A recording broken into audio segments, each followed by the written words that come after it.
케렌시아, 자아 회복의 장소를 찾아서.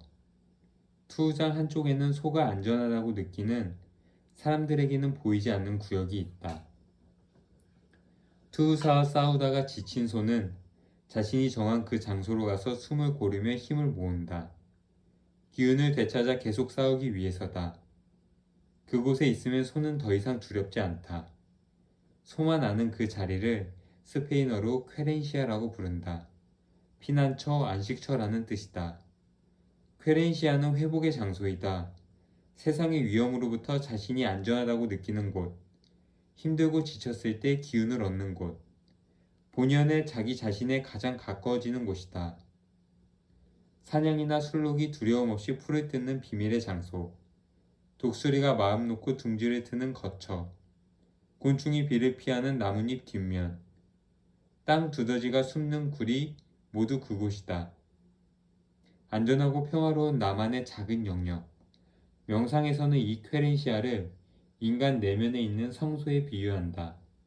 명상 역시 자기 안에서 쾌렌시아를 발견하려는 시도이다. 전에 공동체 생활을 할 때 날마다 10명이 넘는 방문객이 찾아왔다. 지방에서 온 이들은 며칠씩 묵어가기도 했다. 살아온 환경과 개성이 다른 사람들로 늘 북적였다. 다행히 집 뒤쪽 외부인의 출입이 차단된 작은 방이 내게 중요한 휴식처가 되어 주었다. 그것은 오로지 나만을 위한 공간, 나의 쾌렌시아였다. 한두 시간 그 방에 앉아있는 것만으로도 사람들을 다시 만날 기운이 생겼다. 그 비밀의 방이 없었다면 심신이 고갈되고 사람들에게 치였을 것이다. 내가 만난 영적 스승들이나 명상 교사들도 매일 수많은 사람들과 수행자들을 만나지만 수시로 자신만의 장소에 머물며 새로운 기운을 얻고 그럼으로써 더 많은 이들에게 가르침을 펼 수 있었다.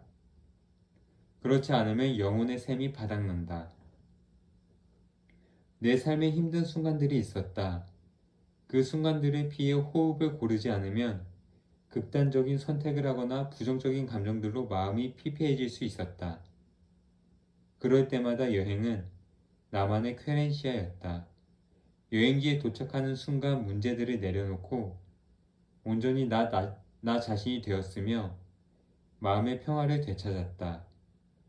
그러고 나면 얼마 후 새로운 의욕을 가지고 다시 삶 속으로 뛰어들 수 있었다. 동물들은 본능적으로 쾌렌시아를 안다.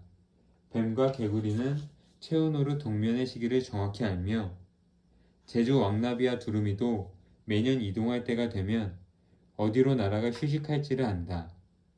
그것은 존재계가 생명을 지속하기 위한 본능적인 부름이다. 그 휴식이 없으면 생명 활동의 원천이 바닥난다.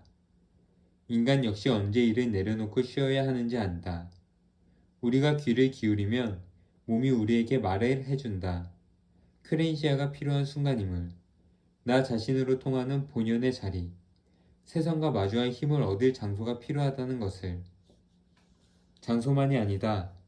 결 좋은 목재를 구해다 책상이나 책꽂이 만드는 일에 집중하고 있으면 번뇌가 사라지고 새 기운이 솟는다. 그 자체로 자기 정화의 시간이다. 좋아하는 공간, 가슴 뛰는 일을 하는 시간, 사랑하는 유아의 만남, 이 모두가 우리 삶의 쾌렌시아의 역할을 한다. 소음으로부터 벗어난 곳에서의 명상과 피정, 기도와 묵상의 시간, 하루 일과를 마치고 평화로운 음악이나 풀벌레 소리에 귀 기울이는 밤, 내면 세계의 안식처를 발견하는 그 시간들이 모두 쾌렌시아이다. 막힌 숨을 트이게 하는 그런 순간들이 없으면 생의 에너지가 메마르고 생각이 거칠어진다. 투우장의 쾌렌시아는 처음부터 정해져 있는 것이 아니다. 투우가 진행되는 동안 소는 어디가 자신에게 가장 안전한 장소이며 숨을 고를 수 있는 자리인지를 살핀다. 그리고 그 장소를 자신의 쾌렌시아로 삼는다. 투우사는 소와의 싸움에서 이기려면 그 장소를 알아내어 소가 그곳으로 가지 못하게 막아야 한다. 투우를 이해하기 위해 수백 번 넘게 투우장을 드나든 해밍웨이는 쾌렌시아에 있을 때 소는 말할 수 없이 강해져서 쓰러뜨리는 것이 불가능하다라고 썼다. 삶은 자주 위협적이고 도전적이어서 우리의 통제 능력을 벗어난 상황들이 펼쳐진다. 그때 우리는 구석에 몰린 소처럼 두렵고 무력해진다. 그럴 때마다 자신만의 영역으로 물러나 호흡을 고르고 마음을 추스리고 살아갈 힘을 회복하는 것이 필요하다. 숨을 고르는 일은 곧 마음을 고르는 일이다. 히말라야 트레킹, 고산 부족과의 생활, 나를 가족처럼 보살펴준 오지 마을 사람들, 겐지스강의 작은 배 위에 누워 무념무상하게 바라보던 파란 하늘, 앞니 4개 부러진 탁발순과 사과를 깨물어 먹을 수 있는가 시험하면서 천진난만하게 웃던 일들. 이런 쉼의 순간들이 없었다면 나 역시 건강한 삶을 유지하기 어려웠을 것이다. 누군가 말했듯이 인생은 쉼표 없는 악보와 같기 때문에 연주자가 필요할 때마다 스스로 쉼표를 매겨가며 연주해야만 한다. 가장 진실한 자기 자신이 될 수 있는 곳, 그곳이 바로 쾌렌시아이다. 나아가 언제 어디서나 진실한 자신이 될 수 있다면, 싸움을 멈추고 평화로움 안에 머물 수 있다면 이 세상 모든 곳이 쾌렌시아가 될 수 있다. 신은 본래 이 세상을 그런 장소로 창조했다. 자연스러운 나로 존재하는 곳으로, 아메리카 인디언들처럼 세상과 대지와의 교감 속에서 활력을 얻고 영적으로 충만해지는 장소로, 그런 세상을 투우장으로 만드는 것은 우리 자신들이다. 지금 이 글을 쓰는 시간도 내게는 소중한 쾌렌시아의 시간이다. 트라피스트의 신부 토머스 머튼의 말대로 우리 안에는 새로워지려는, 다시 생기를 얻으려는 본능이 있다. 자신의 삶을 변화시키는 힘을 자기 안에서 깨우려는 의지가. 우리는 본능적으로 자아 회복의 장소를 찾고 있으며 삶에 매몰되어 가기만 하는 것이 아니라 스스로 치유하고 온전해지려는 의지를 지니고 있다. 당신에게 쾌렌시아의 시간은 언제인가? 일요일마다 하는 산행, 바닷가에서 감상하는 일몰, 낯선 장소로의 여행, 새로운 풍경과 사람들과의 만남, 혹은 음악이든 그림이든 책 한 권의 여유든 주기적으로 나를 쉬게 하고 기쁘게 하고 삶의 의지와 꿈을 되찾게 하는 일들, 모두 쾌렌시아가 될 수 있다. 좋은 시와 글을 종이에 베껴 적거나 소리내어 읽는 것 같은 소소한 일도 그런 역할을 한다. 긴 여행이 불가능할 때 나는 이틀 정도 시간을 내어 제주도의 오름을 오르거나 사려니 숲길을 걷는다. 그곳에서 흙과 햇빛과 바람, 성스러운 기운들과 일체가 된다. 그때 발걸음이 곧 날개가 된다.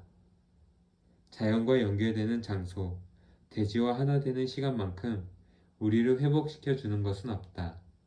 그때 우리는 인도의 오래된 경전, 아스타바르카 기타의 말을 이해하게 된다. 삶의 파도들이 일어나고 가라앉게 두라. 너는 잃을 것도 얻을 것도 없다. 너는 바다 그 자체이므로. 삶에서 소중한 것을 잃었을 때, 매일매일이 단조로워 주위 세계가 무채색으로 보일 때, 사랑하는 사람들로부터 상처받아 심장이 무너질 때, 혹은 정신이 고갈되어 자신이 누구인지 잊어버렸을 때, 그때가 바로 자신의 쾌렌시아를 찾아야 할 때이다. 그곳에서 누구로부터도, 어떤 계산으로부터도 방해받지 않는 혼자만의 시간, 자유 영혼의 시간을 가져야 한다. 그것이 건강한 자아를 회복하는 길이다. 나의 쾌렌시아는 어디인가? 가장 나 자신답고 온전히 나 자신일 수 있는 곳은 너무 멀리 가기 전에 자기 자신에게로 돌아와야 한다. 나의 쾌렌시아를 가는 일이 곧 나를 지키고 삶을 사랑하는 길이다.